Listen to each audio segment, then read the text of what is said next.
ஆட்சி அமைக்க இயலாத நிலை ஏற்பட்டுள்ளது.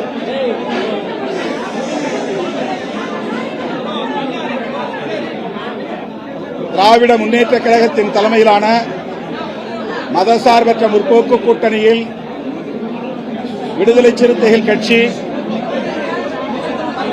இடம்பெற்று 8 தொகுதிகளில் போட்டியிட்டது. 2 தொகுதிகளில் வெற்றி பெற்றோம். அதேபோல இடதுசாரி கட்சிகளும் தலா 2 இடங்களில் வெற்றி பெற்றன. இந்த நிலையில் இடதுசாரி கொள்கை அடிப்படையில் ஒருங்கிணைந்து செயல்பட்டு வருகிறோம். மக்கள் பிரச்சனைகளின் அடிப்படையில் ஒருங்கிணைந்து களமாடி இருக்கிறோம். ஆகவே இந்த அரசியல் நெருக்கடி உருவாகியிருக்கிற சூழலில் இடதுசாரி கட்சிகளும் விடுதலை சிறுத்தைகளும் தொலைநோக்கு பார்வையோடு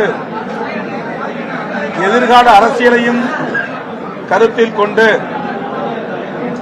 இணைந்தே முடிவெடுப்போம் என்று நாங்கள் கலந்து பேசி அதன் அடிப்படையில் அறிவிப்பு செய்திருந்தோம்.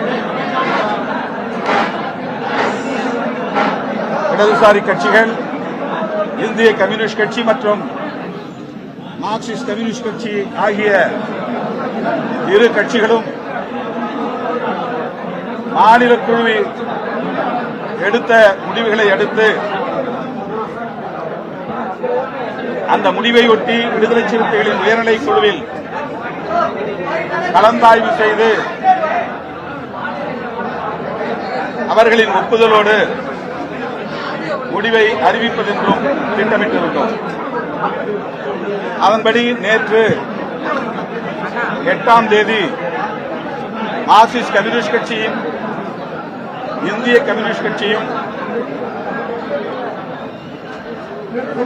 தாவேகாவுக்கு ஆட்சி அமைப்பதற்கு ஆதரவளிப்பது என்ற முடிவை எடுத்தார்கள். அந்த முடிவை முன்வைத்து விடுதலை சிறுத்தைகள் கட்சியின் உயர்நிலைக் குழு கூட்டம் நேற்று மாலை 6 மணிக்கு ஜூம் இணைப்பு வழியாக நடைபெற்றது. 30க்கும் மேற்பட்ட தோழர்கள் அங்கம் வகிக்கும் உயர்நிலைக் குழுவில் மார்க்சிஸ்ட் கம்யூனிஸ்ட் கட்சியும் இந்திய கம்யூனிஸ்ட் கட்சியும் எடுத்துள்ள முடிவை முன்வைத்து தங்கள் கருத்துக்களை பகிர்ந்து கொண்டார்கள். அந்த கருத்துக்களின் அடிப்படையில் நிறைவாக கட்சியின் தலைவர் இறுதியான முடிவை எடுக்கிற அதிகாரத்தை வழங்குகிறோம் என்று அந்த உயர்நிலைக் குழுவில் தீர்மானிக்கப்பட்டது. அதன் அடிப்படையில் தான் மீண்டும் இன்றைக்கு விடுதலை சிறுத்தைகள் கட்சியின் பொதுச் செயலாளர்கள் சட்டமன்ற உறுப்பினர் தோழர் சிந்தனை செல்வன், நாடாளுமன்ற உறுப்பினர் தோழர் ரவிக்குமார் ஆகியோரோடு நான் கலந்தாய்வு செய்து ஒரு முடிவை எடுத்தோம். அதன் அடிப்படையில்